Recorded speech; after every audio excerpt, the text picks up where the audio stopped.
সাহায্য করো আল্লাহ, তুমি তাদেরকে ধৈর্য সহনের শক্তি দাও, তাদের পরিবারের প্রতি রহম করো আল্লাহ, তুমি মজলুমদেরকে মুক্তি দাও। সারা রাত বিলাপ করছে, সারা রাত কান্নাকারি করছে, সারা রাত আহাজারি করছে, চিৎকার চেঁচামেচি করছে, এগুলো সহ্য করার মতো নয়। আল্লাহ যে আমাকে এখন মানসিকভাবে সুস্থ রেখেছে কিভাবে, এটা আল্লাহর রহমত। আমি এই যে মানসিকভাবে পাগল হয়ে যাইনি।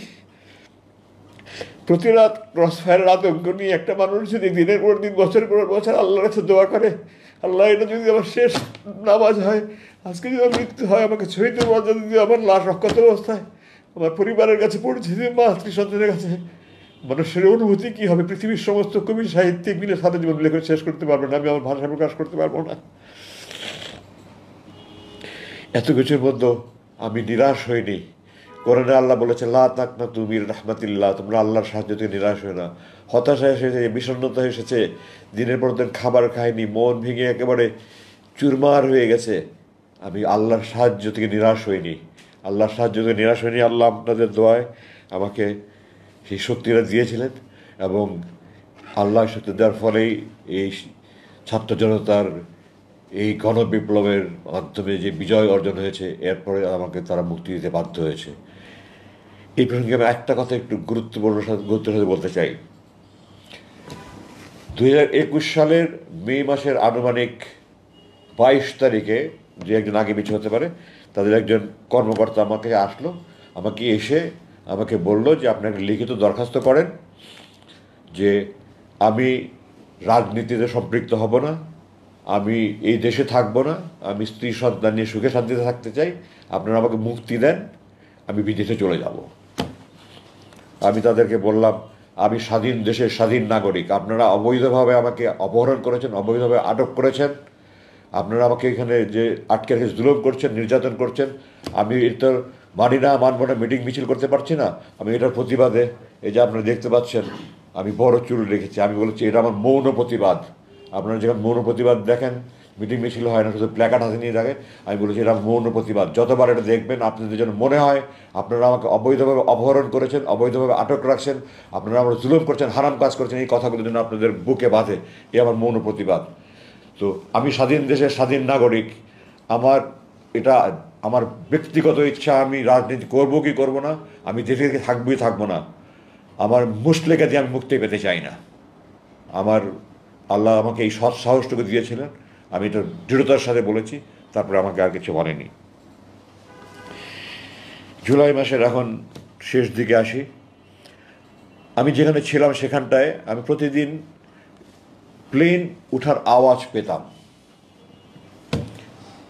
দৈনিক আপনার যে আমাদের ডোমেস্টিক ফ্লাইট যেটা বলা অভ্যন্তরীণ, ওটার আওয়াজ প্লেনগুলো একরকম, আর যেগুলি বোয়িং আন্তর্জাতিক বিমানের ওগুলোর আওয়াজ এখন দুই রকমের আওয়াজে পার্থক্য বুঝতে পারতাম। তো টোটাল দিনে 20 থেকে 22টা প্লেনের আওয়াজ পেতাম। জুলাই মাসের মাঝামাঝি থেকে আমি দেখলাম প্লেনের আওয়াজ কমে গেল। তো আমি ধারণা করলাম হয়তো বাইরে কোনো আন্দোলন হচ্ছে। সাধারণত আমাদের দেখা যাচ্ছে লাগাতার হরতাল হলে তখন প্লেনের চলাচল বন্ধ। আমি এই ধরনের একটা আলোচনা, যে রাজনৈতিক হয়তো লাগাতার হরতাল হচ্ছে বা এই ধরনের কিছু একটা। আমাদের দেশের ছাত্র জনতা যে কী এত বিপ্লব ঘটিয়ে দেবে, এটা আমি কল্পনাও করতে পারিনি। আমি প্রাউড অফ দ্যাম। আমি আপনাদের কাছে গর্বিতভাবে গর্বের সাথে বলতে চাই যে আমি এই তরুণ ছাত্রদের ব্যাপারে গর্ববোধ বোধ করছি যে আমরা দেখিয়ে দিয়েছি বিশ্বের কাছে আমরা কী করতে পারি। তো আমার কল্পনাও করতে পারিনি যে তারা এত বিশাল কিছু একটা অর্জন করতে পারবে। কিন্তু আমার মনে হচ্ছিল কিছু একটা করতে হচ্ছে, কিছু একটা হচ্ছে। আমি দু একজন একটু জিজ্ঞাসাবাদ করার চেষ্টা করছি, বাট আমি আমার সাথে কথা ছিল যারা রুমে আসবে প্রয়োজনীয় একটা কথাও বলবেন না। আমি একটু দুটো মাঝে মাঝে তাদেরকে, তারা অনেকে আমার আমি কোরআন হাদিস পড়ি, আমার কোরআন হাদিসে বিভিন্ন মশলা মশাইল জানতে চেত, নামাজের বিভিন্ন বিষয় জানতে চেত।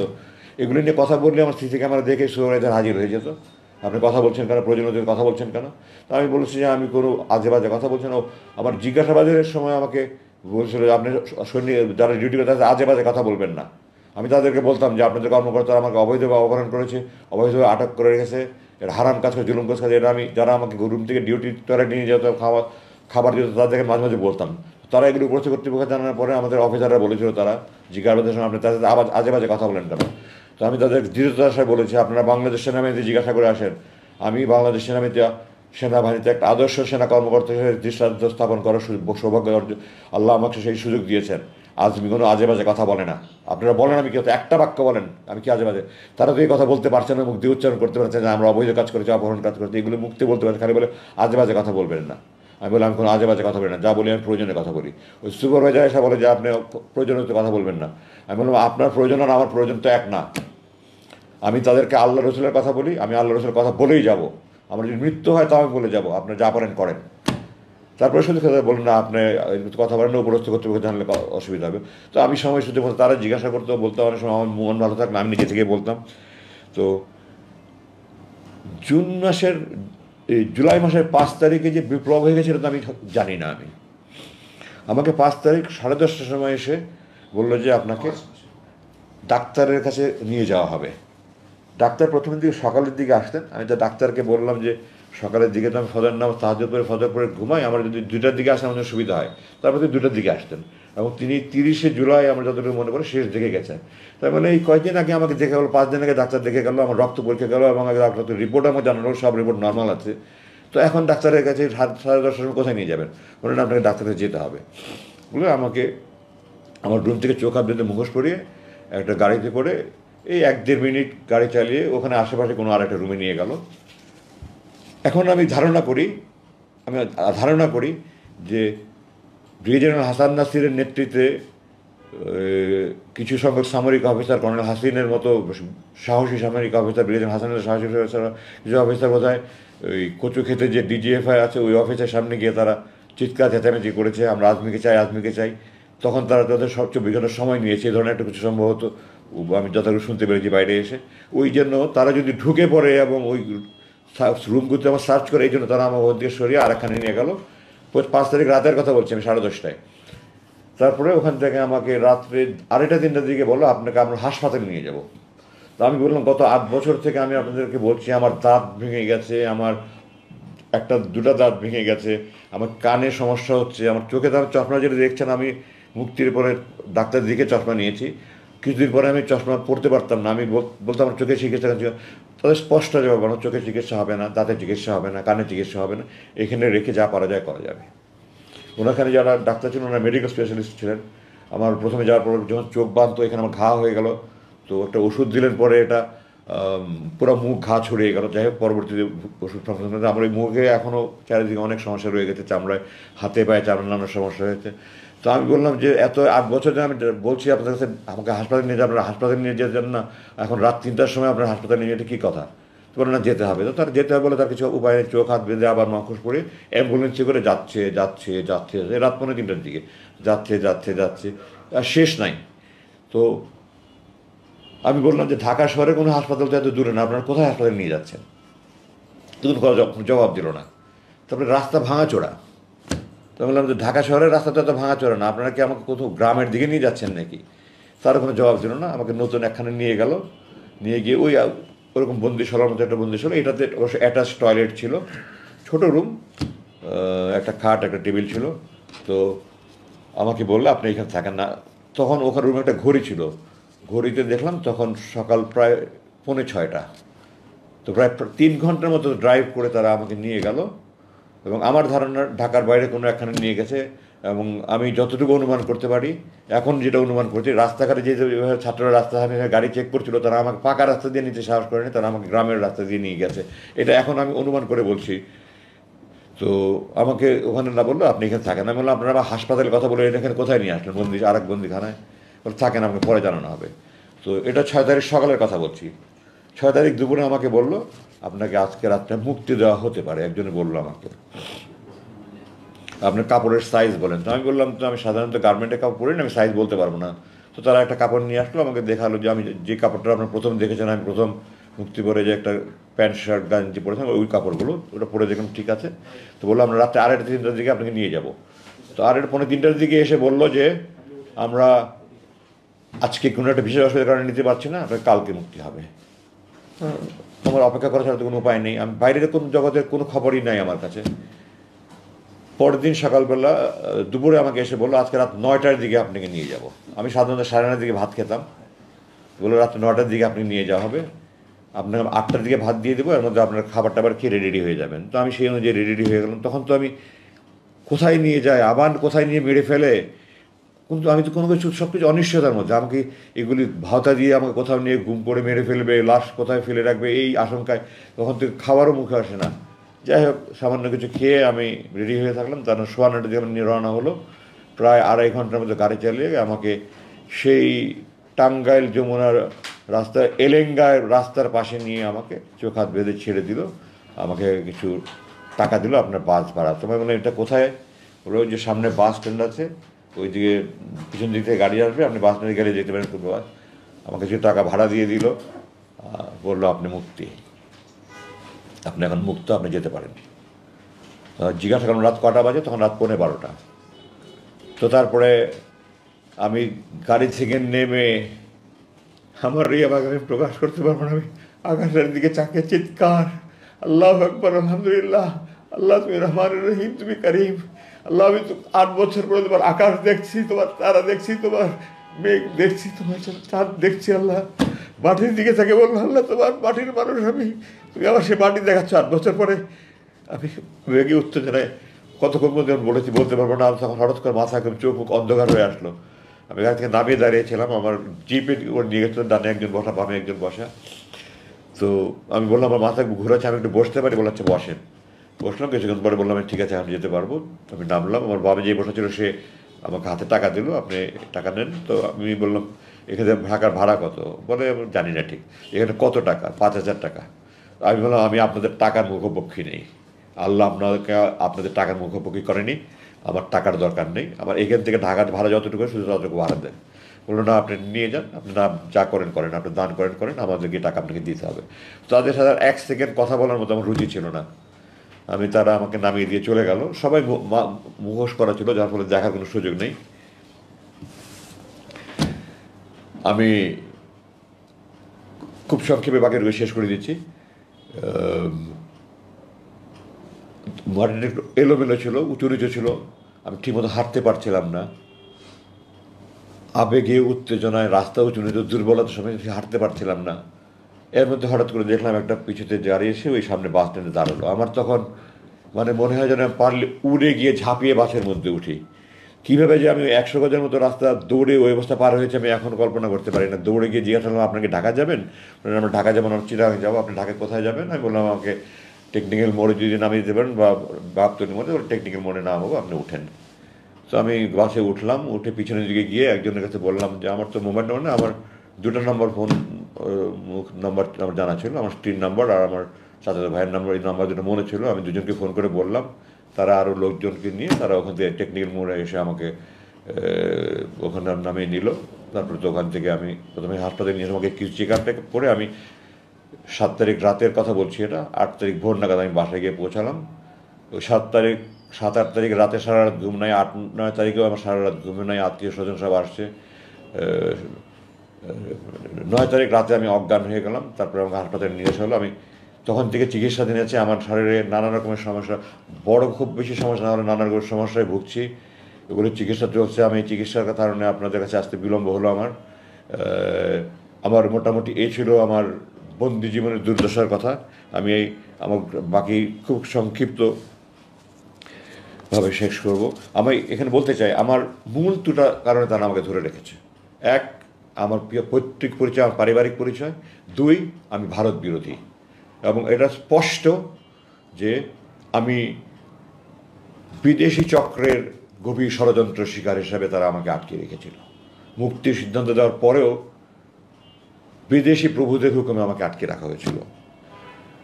আমি আমার নিজের ঢোল পিটাতে চাই না, কিন্তু আমার বরখাস্তর কাহিনী আপনাদেরকে না বললে আপনারা বুঝবেন না। আমাকে এই সরকার যখন 96 থেকে 2000, এই বিগত সরকার, এর আগে 96 থেকে 2001 আমার বাংলাদেশ সেনাবাহিনীর মিলিটারি একাডেমি যেমন দেখে প্রশিক্ষণ, ওখান থেকে আমার যে রেজাল্ট, আল্লাহ আমাকে আল্লাহর দয়া বাবার দোয়া করে দিয়েছে। আমার জানা মতে বাংলাদেশ সেনাবাহিনীর এই রেজাল্টকে ভঙ্গ করতে পারেনি। আমার সারা চাকরি জীবনে আমার যে রেজাল্ট করেছি আমার জানা নেই কেউ আমার থেকে ভালো রেজাল্ট করেছে কি না।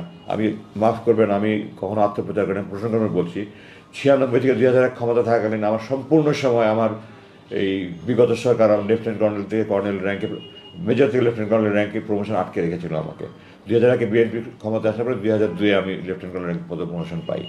এবং 1998 সালে আমার বাবা একদিনের জন্য আমার আমার স্ত্রী অসুস্থ, আমি অসুস্থ, আমার 8 মাসের ছিল অসুস্থ, আমার বাবার চট্টগ্রামের প্রোগ্রাম ছিল। তো আমার মা আমার বাবার সাথে গিয়েছিলেন যে আমার মাকে বাসায় নামিয়ে রেখে সকালে চলে যাবেন। এর মধ্যে সকালবেলা ওই জেনারেল জিওসির অফিস থেকে আমাকে, জিওসির প্রধান স্টাফ অফিস আমাকে ফোনে ডাকিয়ে নিল। আমি গেলাম, আমাকে বললো তোমার বাবা তোমার বাসায় থাকতে পারবে না। তো আমি বললাম স্যার এটা সামরিক বাহিনীর কোনো আইনে এমন আইন আছে? তো বলে এটা সেনাপ্রধানের আইন। সেনাপ্রধান তখন জেনারেল মুস্তাফিজ, সাবেক প্রধানমন্ত্রীর ফুফা, সম্ভবত এলপিআর থেকে এনে ওনাকে সেনাপ্রধান বানানো হয়েছিল। তো আমি বললাম যে স্যার আমি জিওসির সাথে দেখা করতে চাই। তখন বলেন জিওসিও খুব রাগ হয়ে আছেন, তুমি দেখা করলে এটা ভালো হবে না, খারাপ হবে। তো আমি জিজ্ঞাসা করলাম স্যার আপনি কি আপনার বাবাকে বলতে পারবেন যে বাসায় থাকতে পারবো না? কোন বাবা বলেন তার সন্তানকে, যদি কুসন্তান না হয় কোন বাবা তার বাবাকে বলবে যে তুমি আমার বাসায় থাকতে পারবে না? আমার বাবা আদারওয়াইজ প্রোগ্রাম ছিল, উনি সকালবেলা চলে যাবেন, রেডি হয়ে গেছেন, কিন্তু আমাকে কেন ডেকেছিলেন জানার জন্য অপেক্ষা করছিলেন। আমি বাসায় ফিরে গিয়ে আমাকে উনি নাস্তা খেতে দিলেন, আমি নাস্তার প্লেট ধাক্কা দিয়ে সরিয়ে দিলাম। উনি আমাকে বলছে তুমি মাইন্ড করো না, কষ্ট নেই। আমি বললাম যে আপনারা আমাকে চাকু দিয়ে হাত কাটছেন আর তুমি ব্যথা পেয়েছো না, এটা তামাশা একটা। যাই হোক আমি বাসায় চলে আসলাম, জিওসির সাথে দেখা করলাম না। তাহলে বলে আমি বাবাকে বলতে পারছিলাম, খালি কাঁদছিলাম। যাই হোক বাবা চলে গেলেন। এরপরে তো আমাকে ওখান থেকে পরের দিনই আমাকে শুক্রবার দিন পারুজন কোনো মুভ হয় না, আমার পার্বত্য পাঠিয়ে দেওয়া হলো। এরপর দিন আমাকে কীভাবে যে ওখান থেকে অপমান করে বিদায় দেওয়া হলো, রংপুরে পাঠিয়ে দেওয়া হলো। এরপরে 2009 সালে একদিনের মধ্যে বাংলাদেশ সেনাবাহিনীর একজন ব্রিগেডিয়ার জেনারেলের বিদায় অনুষ্ঠান অনেক জাঁকজমকপূর্ণ। আমাকে একদিনের মধ্যে আমার চাকরি দেখিনি, আমি যত অফিসারকে জিজ্ঞাসা করে দেখে নেই, রাত্রেবেলা নৈশভোজে আপনারা আমার একটা ড্রেস থেকে দেখতে পাবেন, সাদা পোশাক পরে ড্রেস, ওরকম পোশাক পরে ব্যান্ড পার্টি বাজিয়ে অনেক জাঁকজমক হয়। আমাকে দূরবেলা ইউনিফর্ম পরে লাঞ্চ জাস্ট আনুষ্ঠানিকভাবে একটা পার্টি করে আমাকে বিদায় দেওয়া হচ্ছে একদিনের মধ্যে, এবং আমাকে বলা হয়েছে যে আমাকে ওই রাত্রেই ক্যান্টনমেন্ট ত্যাগ করতে হবে। অথচ একজন অফিসার হিসাবে আমি এই কোনো ধরনের ক্ষেত্রে আমাকে ঢাকার লজিস্টিক এরিয়া হেডকোয়ার্টার আমাকে সংযুক্ত করা হচ্ছে। সংযুক্তের সময় যেন সবসময় কারণ দেখাতে, কোনো কারণ ছাড়া আমাকে সংযুক্ত করা হয়েছে। এবং আমাকে ওই সময় আমি মোট 12 দিন প্রাপ্য ছিলাম, আমাকে একদিনের মধ্যে রাতের মধ্যে ওখান থেকে ত্যাগ করতে বাধ্য করা হয়েছে। আমি ঢাকায় এসেছি, আমাকে একটা এমন গাড়ি দিয়েছে যে গাড়ি আমি চাকরি জীবনে একজন সেকেন্ড লেফটেন্যান্ট সেই গাড়ি ব্যবহার করে একটা ভাঙাচোরা গাড়ি দিয়েছে। আমার আগের ওখানে একটা জিপ একটা কার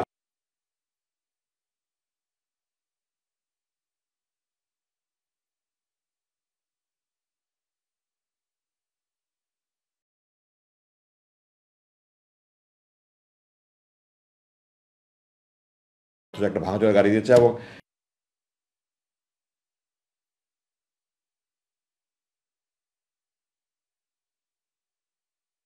আমাকে হুকুম করা হয়েছে যে আমি এই গাড়ি নিয়ে আমি বাসায় যাওয়া আসা কোনো বাসায় পর্যন্ত গাড়ি নিয়ে নিতে পারবো না। একজন ব্রিগেডিয়ার জেনারেল আমি আজমি, আমার কাছে কোনো অপশন নেই।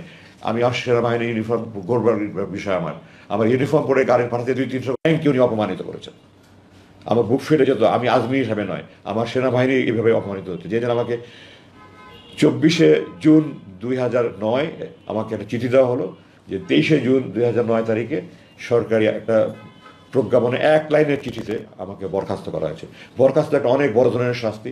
সেনাবাহিনীর অফিসাররা অপরাধ করলে 9 দশকের শাস্তি হয়, সবচেয়ে বড় মৃত্যুদণ্ড, যেটা সাধারণত বিদ্রোহ হয়, তারপর কারাদণ্ড, তারপর বরখাস্ত, এরপরে নিচে আরও অনেক 7-8 একটা অপরাধ সংগঠন হতে হয়, একটা তদন্ত হয়, তদন্তে প্রমাণিত হলে কোর্ট মার্শাল হয়, কোর্ট মার্শাল করে তারপরে কোর্ট মার্শালও তাকে হয় র্যাঙ্ক ডাউন করতে পারে, সিনিয়রিটি ডাউন করতে পারে, বরখাস্ত করে না। আমাকে কোনো অপরাধ ছাড়া, কোনো তদন্ত ছাড়া, কোনো কিছু ছাড়া এক চিঠি দিয়ে, নজিরবিহীন ভিড়, পৃথিবীর ইতিহাসে এরকম নেই, আমাকে চাকরি থেকে, আমার এই 30 বছরের বর্ণাঢ্য চাকরি, আমার সমস্ত পেনশনের সমস্ত সুযোগ বন্ধ করে আমাকে সে চাকরি থেকে বরখাস্ত করে দেওয়া হলো। আমার র্যাঙ্ক হরণ করা হলো, পেনশনের সমস্ত সুযোগ বন্ধ করা হলো। এবং তার কিছুদিন পরে চিঠি দিয়ে আমাকে সকল সেনানিবাস প্রবেশ নিষিদ্ধ করে আমাকে অবাঞ্ছিত ঘোষণা করা হলো। আমি জেনারেল ওয়াকারের প্রতি কৃতজ্ঞতা জানাই। জেনারেল ওয়াকার এটাকে ওই আদেশটাকে বাতিল করে আমাকে সেনাবাহিনীর অবাঞ্ছিত ঘোষণা বাতিল করে গতকালকে আমাকে একজন জেনারেলকে দিয়ে ব্যক্তিগত আমাকে চিঠি পাঠিয়েছে যে স্যার আপনাকে অবাঞ্ছিত ঘোষণা যেটা প্রত্যাহার করলাম, স্যার আপনি আমার সাথে একটু খেয়ে যান, একটু চা খেয়ে যান, কফি খেয়ে যান। স্যার প্রথমে লাঞ্চ কথা বলুন, কফি খেয়ে যাবেন, কালকে প্রেস কনফারেন্সে আমি করতে পারবো না, তাহলে স্যার লাঞ্চ করেন। আমি লাঞ্চ করবো না, আমি প্রেস কনফারেন্স পরে আমি আসবো ইনশাল্লাহ। তো আমি জেনারেল ওয়াকারের কাছে কৃতজ্ঞ। আমার মিরপুর ডিওসি আমার প্লট পেয়েছিলাম 2014 সালে। আমার নির্মাণের জন্য প্ল্যান পাস হয়ে কাজ শুরু করেছে, এক লাইনে চিঠি, সকল কার্যক্রম স্থগিত করে আমার কার্যক্রম বন্ধ করে রাখা হয়েছে। জেনারেল ওয়াকারের কাছে আমি কৃতজ্ঞ, উনি আবার এটা কার্যক্রম শুরু করার অনুমতি দিয়েছে। এখন আপনাদের কাছে আমি অনেক সময় নিয়ে ফেলেছি, আমি দুঃখিত যে আমি কথাগুলি গুছিয়ে বলতে পারছি না, এত বছর পরে কথাগুলি ঠিক গুছিয়ে বলতে পারছি না। তো আমি উপসংহারে চলে যাচ্ছি, আমি আর বেশি কথা বলা যাচ্ছে না। এই বৈষম্য বিরোধী ছাত্র আন্দোলন ও জুলাই 2024 ছাত্র জনতার সবল বিপ্লব সিক্ত নতুন বাংলাদেশ আমাদের জন্য বিপুল সম্ভাবনার নতুন দ্বার খুলে দিয়েছে। বর্তমান সরকারের প্রতি আমার কয়েকটা আবেদন আছে। 1 নম্বর, সকল গুম, খুন, হত্যা, ধর্ষণ, রাহাজানি, জুলুম, নির্যাতন, নিপীড়নের দোষীদের বিরুদ্ধে আইনানুগ ব্যবস্থা গ্রহণ করুন। ভবিষ্যতে যেন আর এই ধরনের কোনো ব্যবস্থা না হয় তার প্রতিকার করুন, তার জন্য প্রযোজ্য আইন প্রতি করুন। আর কোনো বাবা মার বুক যেন খালি না হয়ে যায়। আমার মা 3 বছর হজরত ইসলাম ইসলাম যখন তার ভাইরা কুয়াতে ফেলে দিল, ইয়াকুব ইসলাম কাঁদতে কাঁদতে কন্ধ হয়ে গেছেন। আমার মা আমার জন্য এই 3 বছর কাঁদতে কাঁদতে আমাকে নাকে দেখে চলে গেছে। এই জালেমরা, আমার বাবা মারা গেছে, আমার বড় 5 ভাই কাটতে দেয়নি, আমার মা মারা গেছে, 6টা ছেলে, একজনের সামনে ছিল না, আমি মায়ের অন্ধর লাঠে ছিলাম। আমার জন্য কাঁদতে কাঁদতে হাহাকার করে আমার মা চলে গেছে, আমি কাটতে দেয়নি। আর যেন কোনো মায়ের বুক খালি না হয়, আর যেন মায়ের কান্না না হয়, আপনারা দয়া করে ব্যবস্থা করেন। আল্লাহ, আপনারা দয়া করে সুশাসন, আইনের শাসন, বাক স্বাধীনতা, স্বাধীন ও নিরপেক্ষ বিচার ব্যবস্থা, সুদৃঢ় মানবাধিকার সুনিশ্চিত করে সুখী সমৃদ্ধ বাংলাদেশ, সার্বভৌম বাংলাদেশ গড়ে তোলেন। আমার এটা দোয়া। আমি এখানে আরেকটু বলতে চাই যে আমাদের সংবিধান এটা 1972 সালে রচিত হয়েছে। 1970 সালে আওয়ামী লীগ জনগণের কাছ থেকে ম্যান্ডেট নিয়েছিল পাকিস্তানের সংবিধানের অধীনে পাকিস্তান রাষ্ট্র পরিচালনার জন্য, স্বাধীন বাংলাদেশের স্বাধীন সংবিধান রচনা করে নয়। তারা 1972 সালে পাকিস্তান আমাদের যুদ্ধ চাপিয়ে দিয়েছে, আমরা যুদ্ধ করে স্বাধীন হয়েছি আলহামদুলিল্লাহ, কিন্তু তারা জনগণের কাছ থেকে নতুন সংবিধানের প্রণয়নের কোনো ম্যান্ডেট নেয়নি। সুতরাং এই সংবিধান আমার দৃষ্টিতে বৈধ নয়। একটা নতুনভাবে কমিটি করে, নতুন সংবিধান প্রণয়ন কমিটি করে একটা নতুন সংবিধান করে এটা বাতিল করা হোক, এবং এটাতে যত মানবাধিকারের কথা আছে সব, যেমন সেনাবাহিনীর আইনের আশ্রয় নেওয়ার কোনো অধিকার নেই, এগুলি সহ যত আপনার একটা যথাযথ পদক্ষেপ নিয়ে একটা নতুন সংবিধান তৈরি করেন। আমাদের জাতীয় সঙ্গীত আমি আপনাদের দৃষ্টি আকর্ষণ করতে চাই। 1905 বঙ্গভঙ্গ রদের জন্য এটা রবীন্দ্রনাথ লিখেছিল, আমার সোনার বাংলা আমি তোমায় ভালোবাসি। এই জাতীয় সঙ্গীত 2 বাংলা এক করার জন্য জাতীয় সঙ্গীত। আমরা কি 2 বাংলা এক হতে চাচ্ছি? আমরা কি স্বাধীন বাংলাদেশ থাকতে চাই, না ভারতের পশ্চিমবঙ্গের অঙ্গীভূত রাজ্য হতে চাই ভারতের? আপনারা বলেন, আমরা স্বাধীন বাংলাদেশ চেয়েছি, স্বাধীন বাংলাদেশ থাকতে চাই। এই জাতীয় সঙ্গীত আমাদের স্বাধীন বাংলাদেশের অস্তিত্বের পরিপন্থী। আমি জোর দাবি জানাচ্ছি নতুন জাতীয় আমাদের নতুন জাতীয় সঙ্গীত আমাদের তৈরি করা হোক, এবং এই মিথ্যার উপরে কোনো জাতির ইতিহাস প্রতিষ্ঠিত হতে পারে না। একজন মুখের কথার উপরে কোনো ব্যক্তির জাতির ইতিহাস প্রতিষ্ঠিত। আল্লাহ কোরআনে বলেছেন আল্লাহর একত্বে, আল্লাহর পূর্ণত্বে, আল্লাহর অস্তিত্বে বিশ্বাস করতে হবে, না হলে জাহান্নামে যেতে হবে। আল্লাহর একত্ব, পূর্ণত্ব, অস্তিত্ব বিশ্বাস আল্লাহ শত শত আয়াত নাজিল করেছেন। রসুল যখন আনসারদের হাতে শপথ নিয়েছেন, তাদেরকে বলেছেন আমার যে কোনো ন্যায়সঙ্গত আইন তোমরা মানবে। রসুল জানতেন উনি কোনো অন্যায় আজাদি দেবে না, আনসাররাও জানতো আমরা কোনো তিনি অন্যায় দেবে না, তারপরেও এটা উনি রসুল বলেছেন। আর একজন শেখ মুজিব সাহেব, উনি 3 লক্ষ বলতে গিয়ে 3 মিলিয়ন বলেছেন, এবং এটাই 30 লক্ষ হয়ে গেছে। একটা জরিপ ছাড়া, কোনো রকমের কোনো কিছু ছাড়া 30 লক্ষ মা বোনের শহীদ বলে বলে তারা মানুষের আবেগকে কাজে লাগিয়ে মানুষকে প্রতারণা করেছে। আমি সরকারের কাছে আবেদন জানাই, আপনারা জরিপ করে বের করেন, অ্যাকচুয়ালি 30 লক্ষ হোক, 3 কোটি হোক, আপনারা বের করেন। আমার জানা মতে এটা 2,86,000 একটা জরিপ হয়েছিল, এটা 2,86,000 ছিল, দেখে তারা প্রচার করেনি। ওই 3 লক্ষটাকে 30 লক্ষ বানিয়ে তারে 2 লক্ষ মা বোন ধর্ষিত হয়েছে। এখনও সময় আছে, এখনও সেই 72 লোকজন বেঁচে আছে। আমরা সারা দেশে একটা জরিপ করে এই 3 লক্ষ না 30 লক্ষ, 2 লক্ষ মানুষ শহীদ হয়েছে কিনা জাতিকে সত্য ইতিহাস জানতে দিন। আমাদের নতুন প্রজন্মকে মিথ্যার উপরে আপনারা জাতিকে গড়ে তুলতে দেবেন না, দয়া করে আল্লাহর ওয়াস্তে। আপনারা যদি দেশপ্রেমিক হন, একটা সত্যিকারের জরিপ করে এটা ব্যবস্থা করেন। আমি আমার বক্তব্য আর 1 মিনিট বলে শেষ করতে চাই। আমরা বাংলাদেশে ধর্ম, গোত্র, বর্ণ নির্বিশেষে সবাই বাংলাদেশি। একটা স্বার্থান্বেষী মহল বিভিন্ন ধর্মাবলম্বীদের ধর্ম উপাসনালয় বা তাদের এলাকায় গিয়ে আক্রমণ চালিয়ে বাংলাদেশের ভাবমূর্তি ক্ষুণ্ণ করার চেষ্টা করছে। হিন্দু, খ্রিস্ট, বৌদ্ধ, চাকমা, মারমা নির্বিশেষে আমরা সবাই বাংলাদেশি। আমরা সবাই বাংলাদেশি। মুসলিম অধ্যুষিত হলে আমরা বাংলাদেশি। আমাদের পরিচয় একটাই, আমরা বাংলাদেশি। আমরা ঐক্যবদ্ধভাবে একটা সুসংহত জাতি গড়ে তুলতে চাই। এবং আমি অন্য ধর্মে বিশ্বাস না করতে পারি, আমি জান দিতে প্রস্তুত আছি যেন অন্য ধর্মাবলম্বীরা তাদের ধর্মীয় উপাসনা যথাযথভাবে করতে পারে। আমরা সবাইকে ঐক্যবদ্ধভাবে এই জিনিস নিশ্চিত করতে, যার যার ধর্ম শেষে পালন করবে। আমরা সবাই বাংলাদেশি। আমরা হাতে হাত মিলে আসুন, এদেরকে শক্তভাবে দমন করে আমরা আমাদের একটা স্বাধীন, সমৃদ্ধ, শক্তিশালী বাংলাদেশি গড়ে করি। আমাদের স্বপ্নের বাংলাদেশ তৈরি, আমাদের প্রাণ দিয়ে, বহু প্রাণের বিনিময়ে এই অর্জিত বাংলাদেশ, নতুন দ্বিতীয় বাংলাদেশ স্বাধীনতার যে শহীদ এবং বীরত্বপূর্ণ যারা কাজ করে তাদেরকে যথাযথ খেতাব দিয়ে পুরস্কৃত করে আমাদের যার যার দায়িত্ব পালন করে আমরা একটা সুখী, সমৃদ্ধ, আমাদের প্রাণের বাংলাদেশ, সুখের বাংলাদেশ, সমৃদ্ধশালী বাংলাদেশ গড়ে তুলি, এই আবেদন রাখি।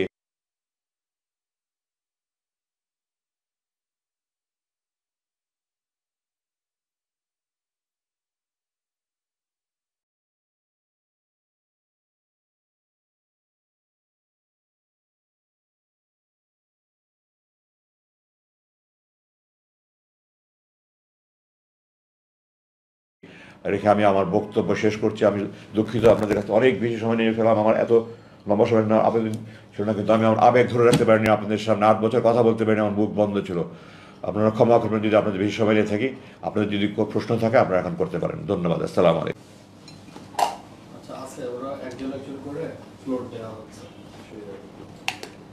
আমি প্রশ্নটা পরিষ্কার শুনতে পাবো তো?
আসসালামু আলাইকুম। ওয়ালাইকুম আসসালাম। আমি লুৎফুল সাদিন, আউটপুট বাংলা চুকুরিদের। আমি আপনার আপনার প্রতি অন্যায় করা হয়েছে, এটা আমি সাংবাদিকদের পক্ষ থেকে এটা আমরা প্রতিবাদ করছি। আপনার প্রতি আন্তরিক সমবেদনা জানাচ্ছি। আপনার সুস্থতা এবং সকলের জন্য কথা আসছে না।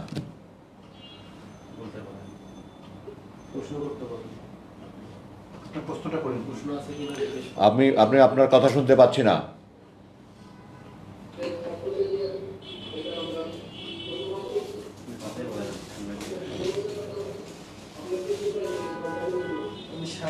আপনাকে যে এই অন্যায়ভাবে আটক করা হলো এবং দীর্ঘদিন আপনি এই গুম অবস্থায় ছিলেন, তো আমার প্রশ্ন হচ্ছে যে আপনি কেন আপনার মানে আপনার কথাটা আসছে না। ক্রস ফায়ার ছিল, কিন্তু এটা আপনি কি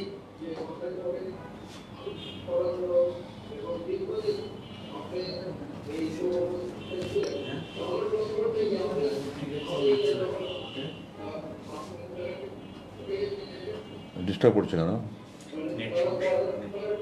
আমার তো ভালো। আমার শেষ প্রশ্ন হচ্ছে, আপনি বাংলাদেশ সেনাবাহিনীর কাছে আপনার প্রস্তাবে সেনাবাহিনী আপনি মানসিকভাবে নির্যাতিত হয়েছে এবং সেখানে আপনাকে পদোন্নতি এবং আর্থিকভাবে বঞ্চিত করা হয়েছে সেনাবাহিনীর কাছে আপনার কি প্রত্যাশা? ধন্যবাদ। আচ্ছা, ধন্যবাদ। আপনার নামটা বোধহয় সম্ভবত সাদি বলেছিলেন, সাদি সাহেব, ধন্যবাদ। আম, আমার সেনাবাহিনী আমার প্রাণের সংগঠন। আমি আপনাদের কাছে একটা কথা স্পষ্টভাবে বলে দিতে চাই, সেনাবাহিনী এদেশের ঐক্যের প্রতীক, এদেশের মানুষের আশা আকাঙ্ক্ষার প্রতীক। সেনাবাহিনী এদেশের সেনাবাহিনী এবং দেশপ্রেমিক সেনাবাহিনী। আমার সাথে যে সমস্ত অন্যায় অবিচার করা হয়েছে সেনাবাহিনীর কোনো আইনের বলে করা হয়নি। এগুলি কিছু অসাধ্য অফিসার, কিছু স্বার্থান্বেষী অফিসার, কিছু বিদ্বেষপূর্ণ মনোভাবপূর্ণ অফিসার আমাকে বিভিন্ন সময় বিভিন্ন রকমভাবে ভুগিয়েছে আমার পৈতৃক পরিচয়ের কারণে, আমার ভালো রেজাল্ট থাকা সত্ত্বেও। আমার সেনাবাহিনীর ব্যাপারে আপনারা ভুল বুঝবেন না প্লিজ। আপনারা আমার সেনাবাহিনীকে দোষ দেবেন না। আমার সেনাবাহিনী আমার প্রাণের সংগঠন। আপনারা সেনাবাহিনীকে ভুল বুঝলে আমি কষ্ট পাবো। সেনাবাহিনীর কোনো দোষ নেই, এটা ব্যক্তির দোষ। আমাদের দেশ, আমরা ব্যক্তি স্বার্থের ঊর্ধ্বে অনেকে উঠতে পারি না। তো ব্যক্তি স্বার্থ, বিদ্বেষ, এগুলোর উপর অনেক আমরা উঠতে পারি না। এই কারণে কিছু কিছু ব্যক্তি আমার প্রতি অন্যায় করেছে, জুলুম করেছে, এগুলো তাদের ব্যক্তিগত দোষ, সেনাবাহিনীর কোনো দোষ নেই। এবং বর্তমান সেনাবাহিনীর প্রধান উনি আমাকে দেখা করেছেন এবং আমাকে উনি দাওয়াত দিয়েছেন ওনাকে যাওয়ার জন্য। আমি হয়তো ইনশাআল্লাহ কিছুক্ষণ পরে ওনার ওখানে আপনাদের শেষ করে যাব। উনি আমাকে প্রতিশ্রুতি দিয়েছেন আমার সাথে যা যা অন্যায় হয়েছে সব কিছুর উনি প্রতিকার করবেন। যেমন আমি অলরেডি আপনাকে উদাহরণ দিয়ে আমাকে অবাঞ্ছিত ঘোষণা করা হয়েছিল, উনি এটা প্রত্যাহার করে অলরেডি চিঠি দিয়ে একজন জেনারেলকে পাঠিয়েছেন, লেফটেন্যান্ট জেনারেলকে পাঠিয়েছেন। হাতে হাতে আমার কাছে গতকালকে এটা হস্তান্তর করা হয়েছে। উনি আমাকে যে গুম করেছিল, কারা করেছিল, এর জন্য উনি একজন লেফটেন্যান্ট জেনারেল র্যাঙ্কের অফিসারকে চেয়ারম্যান করে, একজন মেজর জেনারেল র্যাঙ্ক এবং 3জন ব্রিগেডিয়ার জেনারেল র্যাঙ্কের অফিসারকে যে একটা কমিটি করে শুধুমাত্র আমার ব্যাপারটা তদন্ত করার জন্য উনি কমিটি করে দিয়েছেন। এটার জন্য আমি ওনার কাছে কৃতজ্ঞ। আমার বিল্ডিং নির্মাণ স্থগিত ছিল, ওটার জন্য উনি পারমিশন অলরেডি দিয়ে দিয়েছেন, কাজ ইনশাল্লাহ শীঘ্রই শুরু হয়ে যাবে। এটার জন্য আমি ওনার কাছে কৃতজ্ঞ।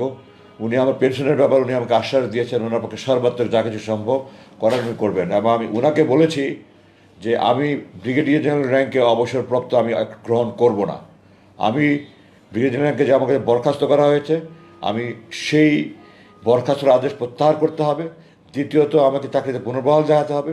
তৃতীয়ত আমি আমার ব্যাচে আমি প্রথম স্থানান্তর করেছি, সমস্ত রেকর্ড রেজাল্ট আমার তাদের কাছে আছে। আমার ব্যাচমেটরা যারা 50 মানে মেধা তালিকা 50তম তারা যে মেজর জেনারেল লেফটেন্যান্ট জেনারেল হয়েছে। তো আমার ব্যাচমেটের যেদিন মেজর জেনারেল র্যাঙ্কে প্রমোশন হয়েছে সেই দিন আগে আমার মেজর র্যাঙ্ক প্রমোশন দেখাতে হবে। আমার ব্যাচমেটের যেন লেফটেন্যান্ট র্যাঙ্কে পদোন্নতি হয়েছে আমাকে সেই দিন লেফটেন্যান্ট র্যাঙ্কে পদোন্নতি দেখাতে হবে।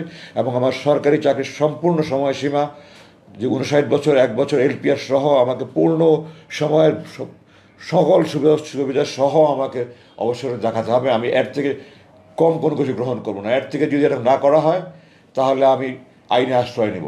এবং উনি আমাকে প্রতিশ্রুতি দিয়েছেন যে উনি ওনার সাধ্যের মধ্যে থাকে উনি এটা করবেন, ওনার সাধ্যের মধ্যে না থাকলে উনি প্রয়োজনে উনি এই তত্ত্বাবধায়ক সরকার প্রধানমন্ত্রীর সাথে কথা বলে উনি এটা ব্যবস্থা করবেন, এই ধরনের আমাকে উনি প্রতিশ্রুতি দিয়েছেন। আমাকে আশা করি, আমি জেনারেল ওয়াকারকে ব্যক্তিগতভাবে অত্যন্ত স্নেহ করি, সে আমার ছাত্র ছিল, আমি তাকে ভালোবাসি, সে একটা ভালো মানুষ এবং দেশপ্রেমিক মানুষ। না হলে আজকে যে ভূমিটাকে সে পালন করেছে এটা করতো না। এবং আমি দৃঢ়ভাবে বিশ্বাস করি যে প্রতিশ্রুতি দিয়েছে সেই প্রতিশ্রুতি পালন করবেন। তো আশাবাদী ইনশাআল্লাহ, আপনারা দোয়া করেন আমার প্রত্যাশা যেন পূরণ হয়, উনি যেন ওনার দায়িত্ব পালন করে আমাকে আমার যে ক্ষতিপূরণ হয়েছে এই ক্ষতিপূরণগুলি উনি করে দিতে পারেন। ধন্যবাদ। জি ভাই, নেক্সট প্রশ্ন করেন। নেক্সট প্রশ্নটা করেন। নেক্সট প্রশ্নটা করেন। জি নেক্সট প্রশ্নটা করেন, এখানে করেন।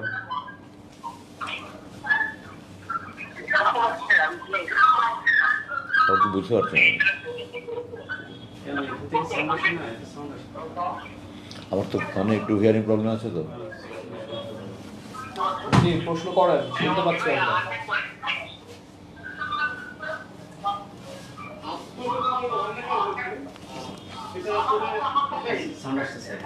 নাম নাম কোন চ্যানেল কোন?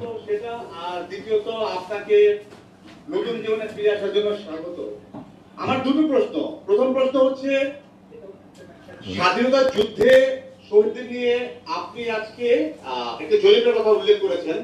তা আমরা 30 লাখ বলে এতদিন যেটা জানতাম, জরিপে আপনি যে সংখ্যাটা উল্লেখ করেছেন সেটা, আমার প্রশ্ন হচ্ছে আসলে আপনি তো মুক্তিযুদ্ধ দেখেছেন কিংবা সে সময় আপনারা জানতেন, আসলে আপনার মন্তব্য কি সেখানে শহীদের সংখ্যা কত? এক। দ্বিতীয় প্রশ্ন হচ্ছে গিয়ে আপনার বাবাকে মানবতা বিরোধী অপরাধে অভিযুক্ত করে শাস্তি দেওয়া হয়েছে, তার সম্পর্কটা আসলে ক্লিয়ার করতেন। তিনি যে কারণে তাকে অভিযুক্ত করা হয়েছে, তার যে অপরাধ, সে বিষয়ে আপনার জানতে চাই। আচ্ছা, প্রথম প্রশ্নটা একটু আবার পরিষ্কার করে বলেন, 30 লক্ষ শহীদের ব্যাপারে কি বলতে চান?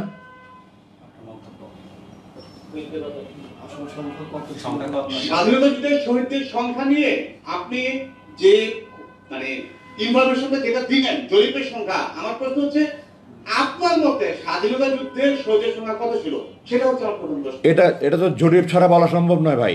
এটা আপনার 10ই জানুয়ারি শেখ সাহেব যখন এসে ঢাকায় নামলেন, তখন বিবিসির সাংবাদিক ডেভিড ফ্রস্টের কাছে বলেছে, এবং উনি স্পষ্ট বলেছেন, ডেভিড ফ্রস্ট সাক্ষাৎকার নিয়েছে, এবং উনি স্পষ্ট বলেছেন, আপনারা দেখেন, আপনি 266 দিনের স্বাধীনতা এবং নুরুল কাদের বইয়ে পাবেন আপনারা, যে উনি স্পষ্ট বলেছেন একটা জরিপ হচ্ছে। তখন তাকে জিজ্ঞাসা করা হয়েছে যে আপনার অনুমান কত। তো শেখ সাহেব তো 10 তারিখে মুক্তি পেয়ে লন্ডনে ভারত থেকে হয়ে ঢাকায় এসছেন, ওনার তো তখন অনুমান করার কোনো সুযোগ ছিল, উনি তো জানতেনই দেশে কী হয়েছে।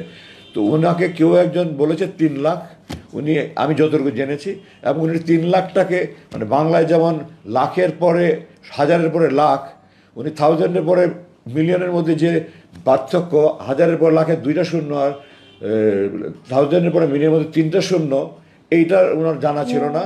এই কারণে উনি 3 মিলিয়ন বলেছেন। 3 লাখ টাকায় সেইভাবে 30 লাখ হয়ে গেছে। এটা 3 লাখটাও সঠিক সংখ্যা নিয়ে কিনা, 5 লাখ হোক 10 লাখ হোক, একটা সঠিক জরিপ হতে হবে। জরিপ না হয়ে একজন ব্যক্তির কথার উপরে একটা দেশের ইতিহাস তৈরি হতে পারে না, তিনি যেই হোক। আল্লাহর কথার উপরে, আল্লাহর নিজের অস্তিত্বের উপরে জন্য আল্লাহ এতগুলো প্রমাণ দিতে পারে, রসুল যদি এরকম কথা বলতে পারে, তাহলে একজন ব্যক্তি, আমি ওনার ব্যক্তিগত জীবন নিয়ে আমি কথা বলতে চাই না, আপনার ওনার আত্মজীবনী পড়লে অনেক কিছু জানতে পারবেন। শেখ সাহেবের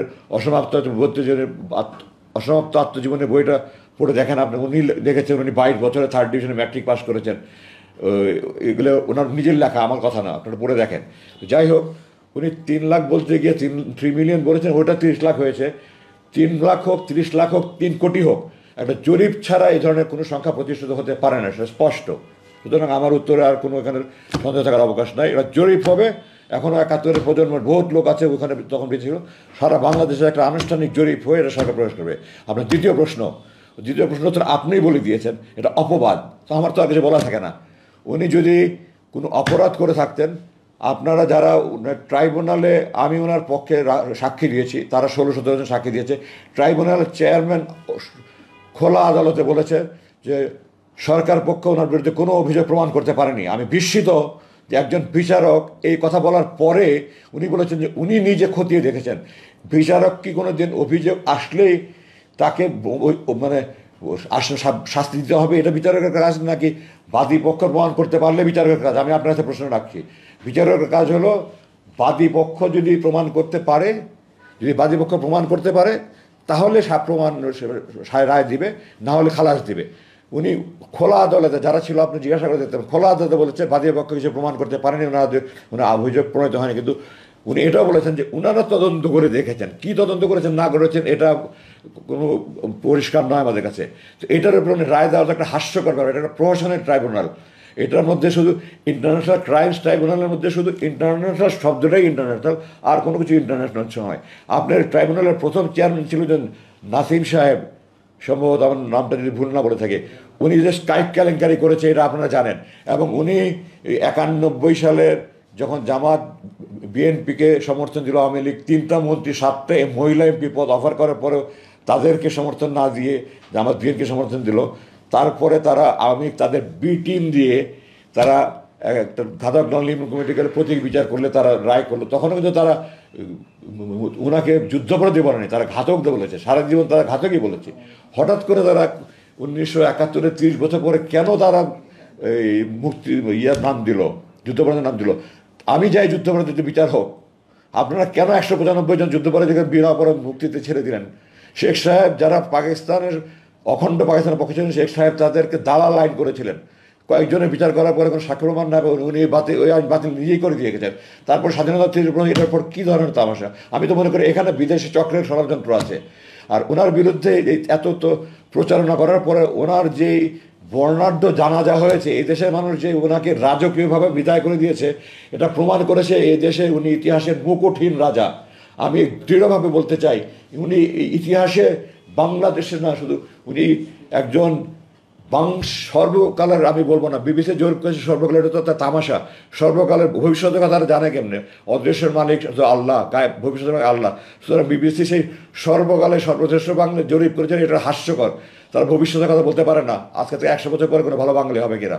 তো বিবিসির মতো তো বলছেন কী করে এই ধরনের টাইটেল দিয়ে তামাশা করে আমি জানি না, কিন্তু আমি দৃঢ়ভাবে বলতে চাই অধ্যাপক গোলাম আজম ইতিহাসের সর্বশ্রেষ্ঠ বাঙালি। উনি একজন মেধাবী ছাত্র, স্কুলে বরাবর ফার্স্ট হয়েছেন, এসএসসি থেকে মাস্টার্স পর্যন্ত উনি মেধা তালিকায় পাশ করেছেন। উনি ডাকসুর জিএস ছিলেন, উনি ফজলুল ভিভে ছিলেন, উনি রাষ্ট্রভাষা পাকিস্তান সরকারের কাছে আনুষ্ঠানিকভাবে উনি প্রথম ব্যক্তি ডাকসুর জিএস হিসাবে উনি পাকিস্তানের প্রধানমন্ত্রীর কাছে লিয়াকত আলী খানের কাছে ঢাকা ইউনিভার্সিটি বিশ্ববিদ্যালয়ের জিমনেশিয়ামের মাঠে ছাত্র জনতার তুমুল করতেন। উনি মেমোরেন্ডাম পেশ করেছেন। উনি ভাষা আন্দোলনের করতে গিয়ে 52 সালে জেল খেটেছেন, 48 সালে জেল খেটেছেন, 55 সালে ওনাকে জেল করা হয়েছে, ওনাকে চাকরি থেকে বহিষ্কার করা হয়েছে। তো ওনার অবদান এই দেশে গণতন্ত্র নেই। উনি যে 1951 সালে আপনার বিএনপি জামাত যদি বিএনপি আওয়ামী কাউকে মানে কোনো সমর্থন না দিত তাহলে এই দেশটা গণতান্ত্রিক ক্রাইসিস হয়ে যেত। এই গণতন্ত্র থেকে উত্তরণের জন্য উনি বিনা শর্তে বিএনপিকে সমর্থন দিয়েছেন। অধ্যাপক গোলাম আজমের অবদান দেশের রাজনীতিতে একদিন মানুষ এখন না বুঝলে বুঝবে। উনি ইতিহাসে শুধু সর্বশ্রেষ্ঠ বাংলাদেশের নামই বলুন, উনি যে সর্বশ্রেষ্ঠ বাংলাদেশে, ওনার মতো মেধাবী, ওনার মতো দূরদর্শী, ওনার মতো প্রাজ্ঞ এই দেশে আমরা অভাগা জাতি। আমার বাবা বলে বলছেন আমরা অভাগা জাতি, যে চোর বাটপার গুন্ডা বদমাশ এই দেশ লুটপাট করেছে, এই দেশ রাজনীতি করেছে, এই দেশ ক্ষমতায় থেকেছে। ওনার মতো একজন সৎ খাঁটি দেশপ্রেমিক ব্যক্তি এই দেশের মানে মানুষ আমরা সেবা পেলাম না ওনার। আপনি নিজে উত্তর দিয়েছেন এগুলো সব অপবাদ। যারা ওনার অপবাদ করেছে ওনার জানাজা, ওনার এদেশে পৃথিবীতে সারা পৃথিবীতে প্রায় 4000 জানাজা, কাবা শরীফের মতো 100-র মতো জানাজা হয়েছে। এই দেশের ইতিহাসে কেন, পৃথিবীর ইতিহাসে এত বড় জানাজা হয়েছে কেন আমি জানি না। ওনার লাশ নিয়ে যে বর্ণাঢ্য র্যালি হয়েছে, পৃথিবীর ইতিহাসে এরকম বড় র্যালি হয়েছে কিনা আমি জানি না। এটার মাধ্যমে যারা ওনার বিরুদ্ধে অপবাদ, তাদের গালে একটা জুতার বাড়ি লাগা উচিত কথা। তাদের এরপরে তার মুখ খোলারই কথা না ওনার বিরুদ্ধে। ওনার মানবতা বিরোধী অপরাধ, এগুলো তো অপবাদ আপনিই বলেছেন।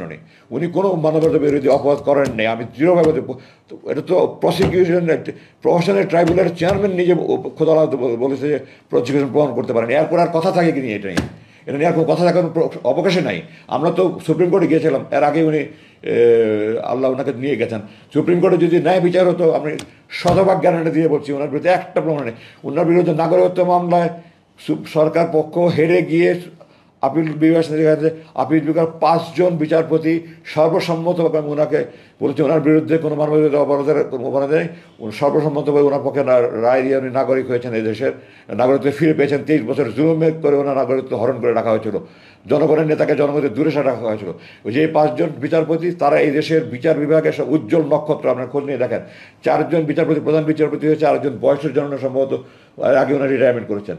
তারা সর্বসম্মত রায় দিয়েছেন যে উনি একজন খাট্টিকার দেশ, ওনার বিরুদ্ধে কোনো অপবাদ নেই, কোনো অপরাধের অভিযোগ নেই। উনি পাকিস্তান সরকারের সাথে অখণ্ড পাকিস্তানের পক্ষে ছিলেন। অখণ্ড পাকিস্তানের পক্ষ থাকা কোনো অপরাধ নয়, এটা রাজনৈতিক সিদ্ধান্ত। 1947 সালে ফজলুল্লাহ সোহরাওয়ার্দীর মতো ব্যক্তিরা এই দেশে প্রধানমন্ত্রী হয়েছেন, ওনারা এই পাকিস্তানের পক্ষে ছিলেন না। ওনারা এই 2 নেশন থিওরি, যে পাকিস্তান ভারত, ওনারা চেয়েছিলেন বাংলাদেশ পাকিস্তান ভারত 3টা রাষ্ট্র হবে।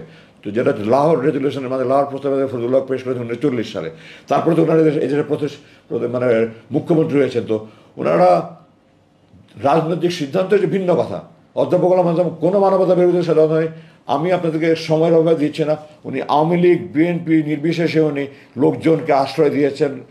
ওনার কাছে যারা ছুটে এসেছে, আমি একজনের উদাহরণ দিই, শেখ সাহেবের আপন ভগ্নিপতি, আমার নামটা মানে ওনার ভাই, যা শেখ সাহেবের ভগ্নিপতির ভাই থেকে এটা ইউটিউবে আপনার সার্চ দিলে পাবেন, সাইফুদ্দিন চৌধুরী সূর্য মেয়ে নাম, উনি নিজে এটা একটা ওনার ভিডিও ক্লিপ আছে যে উনি আমাদের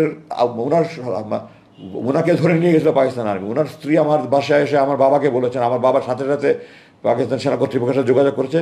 ওনাকে কাকরাইমার টিপটপ লন্ড্রির সামনে ওনাকে গাড়িতে ধাক্কা মেরে ফেলে দিয়েছে যে কোন গোলাম আজম তোর নামে সুপারিশ করে তোকে ছেড়ে দিলাম। উনি ওখান থেকে সোজা আমাদের বাসায় এসছে, আব্বার কাছে বলেছে, এবং উনি খুব অসহায়ের মধ্যে বলেছে আমার 5টা মানে যুবতী মেয়ে, সবচেয়ে ছোটো মেয়ে তখন ক্লাস 9-এ পড়ে, বাকিরা কলেজ ইউনিভার্সিটি পড়ে, আর ছোটো একটা ছেলে, আমি খুব অসহায় অবস্থায়। এবং উনি ওনার পরিবার, উনি ওনার স্ত্রী, 5 মেয়ে 1 ছেলে আমাদের বাসায় আমরা জায়গা দিয়েছি, আমাদের বাসায় মাসের পর মাস থেকেছে, আমাদের বাসায় থাকা খাওয়ার ব্যবস্থা করে যতদিন থাকতে জন্য থেকেছে। উনি দলমত নির্বিশেষে যেই ওনার কাছে এসছে উনি তাদের সাহায্য করার চেষ্টা করছে। ওনাকে যারা কুচক্রী মহল, বিদেশি প্রভুদের ইঙ্গিতে ইশারায়, অর্থ লোভে তারা বিদেশিদের মাস্টার রোলে আছে, তারা এই সমস্ত লোকজন এবং তাদের দোসররা, তাদের দালালরা এই সমস্ত কথা বলে। কোনো প্রমাণহীন কোনো এগুলো অপবাদ, আপনার এক কথায় আপনি বলে দিয়েছেন, সুতরাং এই কথা নিয়ে আর কোনো প্রশ্ন আসে না। এগুলো সমস্ত অপবাদ, মিথ্যাচার, নির্লজ্জ মিথ্যাচার। তাদের তো এখন আর এগুলো মুখে আনারই কথা নেই। জানাজার পরে দেশের মানুষ ওনাকে ইতিহাসে বাংলাদেশের মুখহীন রাজা মানে বিজয় দিয়েছে, ওনাকে এদেশের মানুষ মাথায় উঠিয়ে রাখা উচিত। ধন্যবাদ। আসসালামু আলাইকুম, আমি নাজমুল হাসান সাগর, দৈনিক সীমান্তের পত্রিকার অপরাধ বিষয়ক সাংবাদিক। আপনার কাছে আমার তিনটি প্রশ্ন। একটা হচ্ছে, আপনাকে কেন আয়না ঘরে আটকে রাখা হয়েছিল? আপনার নানান জিজ্ঞাসাবাদ করা হয়েছে, সেখান থেকে আপনার কি মনে হয়েছে যে আপনাকে কেন সেখানে আটকে রাখা হয়েছিল? এক। দুই হচ্ছে যে আপনি বলেছেন জাতীয় সংগীতটা পরিবর্তন করা দরকার এবং সংবিধানটা পরিবর্তন করা দরকার। আপনি এই দুটো জিনিস পরিবর্তনের পিছনে কারণটা বলেছেন। আমি শুধু জানতে চাই যে এগুলো পরিবর্তন করে কোন ধরনের জাতীয় সংগীত এবং কোন ধরনের সংবিধান আপনি দেখতে চান। তিন, আপনাকে যে অন্যায়ভাবে 8 বছর আটকে রাখা হয়েছিল, এটার ব্যাপারে আপনি কোনো আইনি পদক্ষেপ নেবেন কিনা? সেই সাথে জানতে চাই যে আপনি রাজনীতিতে সক্রিয় হচ্ছেন কিনা। ধন্যবাদ। না, আপনি তো 4টা প্রশ্ন করলেন তাহলে।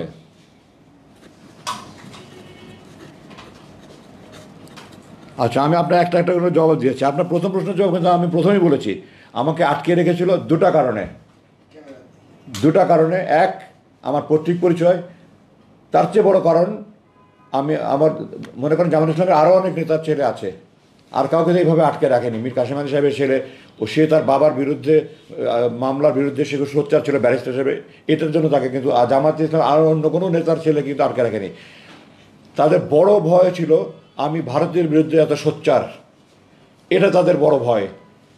তা আমি এখনও বলছি, আমি যে খাঁটি দেশপ্রেমিক হিসেবে এখনও বলছি, আমি সৎ প্রতিবেশী বন্ধু চাই, কিন্তু যে বন্ধু আমার ক্ষতি করে তাকে আমি শত্রু ছাড়া বন্ধু ভাবতে পারি না।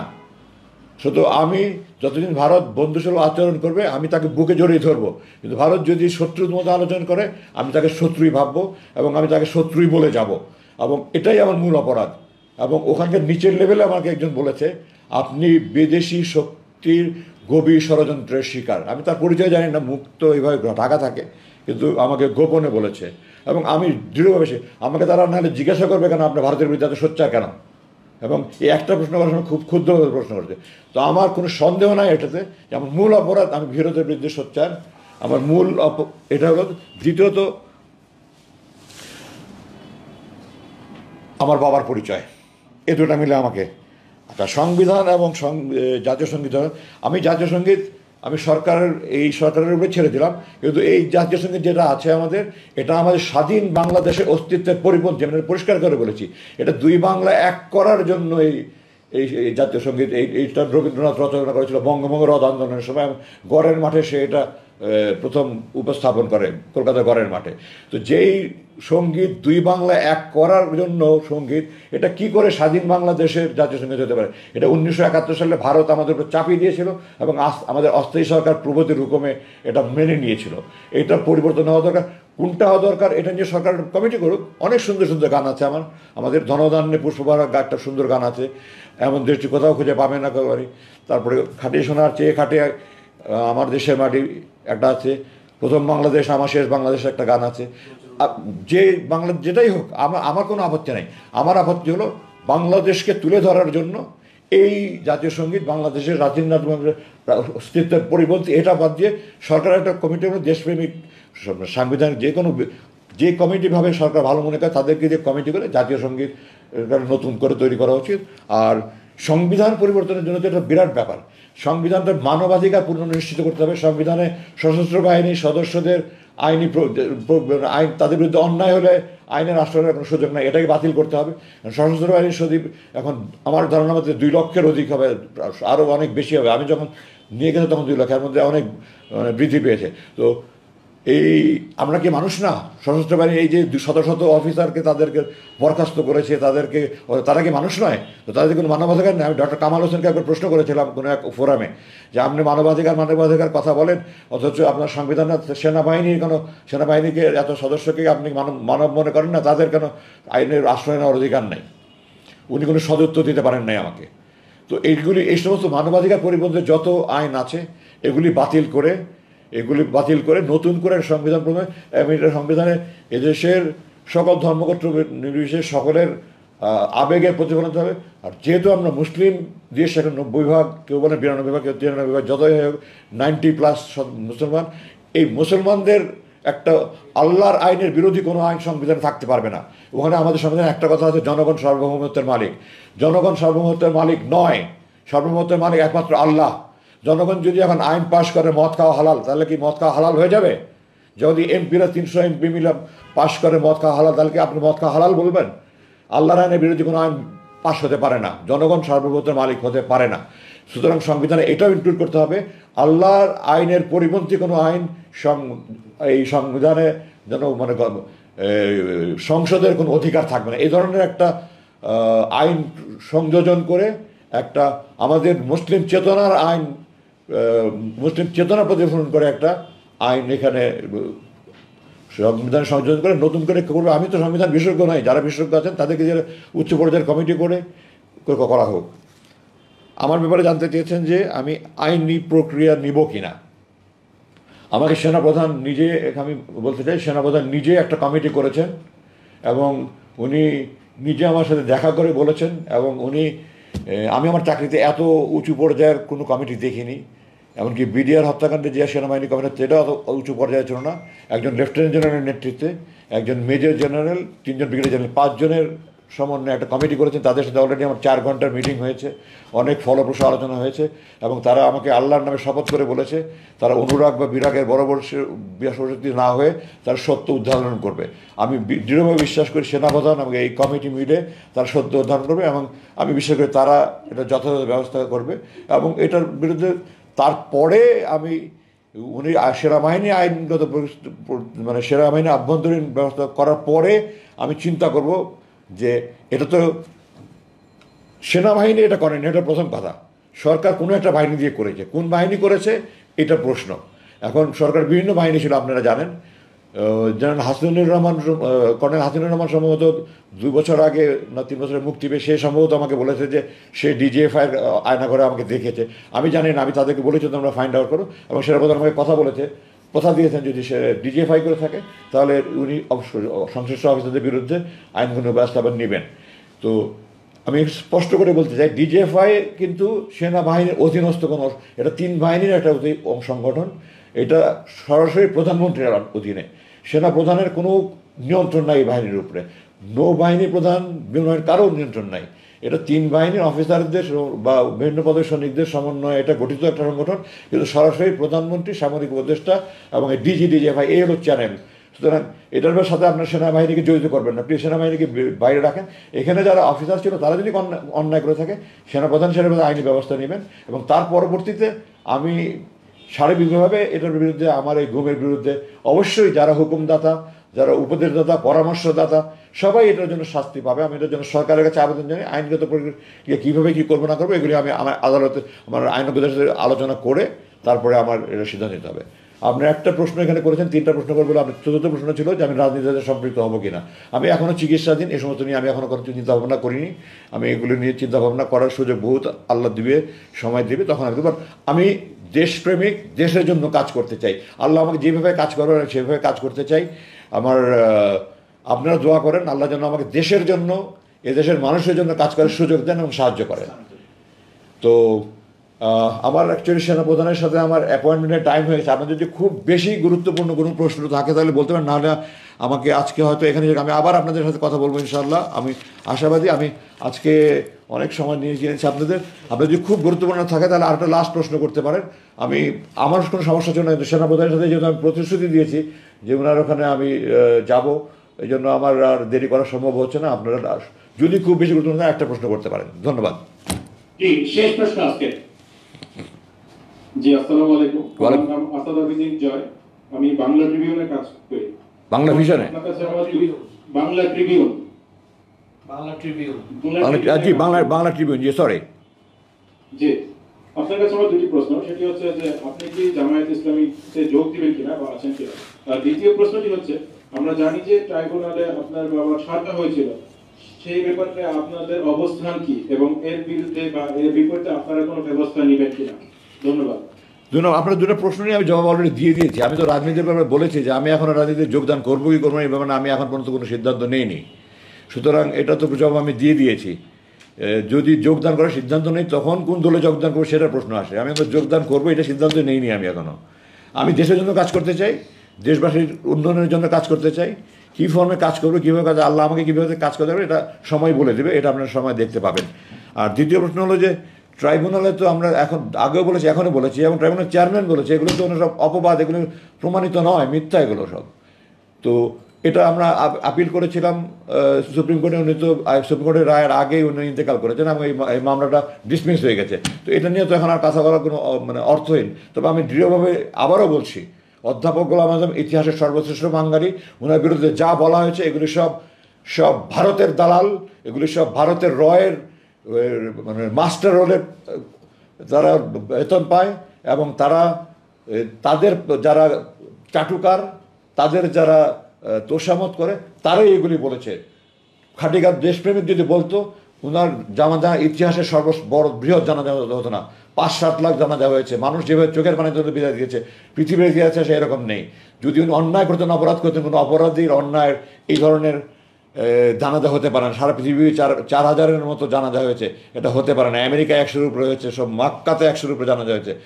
ভালো খারাপ মানুষ হলে আমি এখানে বলতে চাই না যে আপনারা বই পড়ে দেখেন, 3টি সামরিক অভ্যুত্থান না বলা কিছু কথা, কর্নেল হামিদ, কৃতি রানী হামিদ দাবারু, কৃতি দাবারু রানী হামিদের স্বামী, ফুটবলার কাঁথা হামিদের বাবার লেখা বই 3টি সামরিক অভ্যুত্থান না বলা কিছু কথা। আপনারা দেখেন শেখ সাহেবের জানাজায় 17 জন না 18 জন মাত্র লোক হয়েছে।